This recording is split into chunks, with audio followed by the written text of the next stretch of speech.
ಇಂದು ನಾವು ನಮ್ಮ ನಟ ಜಾಕಿ ಶ್ರಾಫ್ ಅವರ ಪರೋಪಕಾರಿ ನಿಲುವಿಗೆ ಹೆಸರುವಾಸಿಯಾಗಿದ್ದಾರೆ. ಅವರ ಸಾರ್ವಜನಿಕ ಪ್ರದರ್ಶನಗಳ ಸಮಯದಲ್ಲಿ ಅವರು ಆಗಾಗ್ಗೆ ತಮ್ಮ ಕೈಯಲ್ಲಿ ಸಸಿಯೊಂದಿಗೆ ಕಾಣಿಸಿಕೊಳ್ಳುತ್ತಾರೆ, ಅರಣ್ಯೀಕರಣವನ್ನು ಉತ್ತೇಜಿಸುತ್ತಾರೆ. ಅವನು ಭೇಟಿಯಾಗುವ ಯಾರಿಗಾದರೂ ಅವನು ಯಾವಾಗಲೂ ಸಸ್ಯವನ್ನು ಹೇಗೆ ಉಡುಗೊರೆಯಾಗಿ ನೀಡುತ್ತಾನೆ ಎಂಬುದನ್ನು ಮರೆಯಬಾರದು. ಏಕೆಂದರೆ ಆಮ್ಲಜನಕದ ಮೂಲವು ಮಾನವಕುಲವು ಪಡೆಯಬಹುದಾದ ಅತ್ಯುತ್ತಮ ಪ್ರಸ್ತುತವಾಗಿದೆ ಎಂದು ಅವನು ನಂಬುತ್ತಾನೆ. ಆದಾಗ್ಯೂ ಅವರು ಆರೋಗ್ಯಕರ ಜೀವನ ಶೈಲಿಯ ಉತ್ಕಟ ಅನುಯಾಯಿ ಮತ್ತು ಸಸ್ಯಾಹಾರಿ ಎಂದು ಅನೇಕರಿಗೆ ತಿಳಿದಿಲ್ಲ.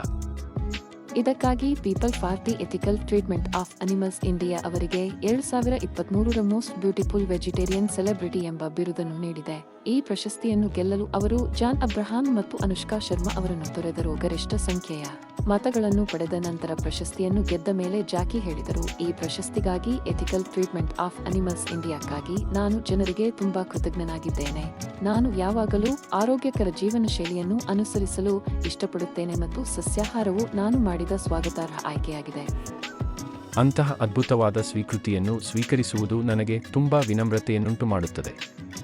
ನಾವು ಆಗಮಿಸಿದಾಗ ಇದಕ್ಕಿಂತ ಉತ್ತಮವಾದ ಸ್ಥಳವಾಗಿ ನಾವು ಜಗತ್ತನ್ನು ತೊರೆಯಬೇಕು ಎಂದು ನಾನು ಯಾವಾಗಲೂ ಜನರಿಗೆ ಪ್ರತಿಪಾದಿಸುತ್ತೇನೆ ಮತ್ತು ಈ ಪ್ರಶಸ್ತಿಯು ನಾನು ಸರಿಯಾದ ಹಾದಿಯಲ್ಲಿದ್ದೇನೆ ಎಂಬುದನ್ನು ಮಾತ್ರ ಮಾನ್ಯ ಮಾಡುತ್ತದೆ.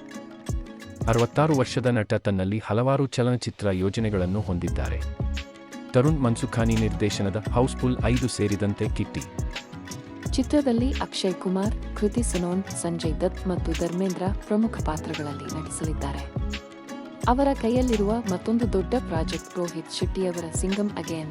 ಇದು ಮುಂದಿನ ವರ್ಷ ಸ್ವಾತಂತ್ರ್ಯ ದಿನಾಚರಣೆಯ ಸಂದರ್ಭದಲ್ಲಿ ದೊಡ್ಡ ಪರದೆಯ ಮೇಲೆ ಬರಲಿದೆ.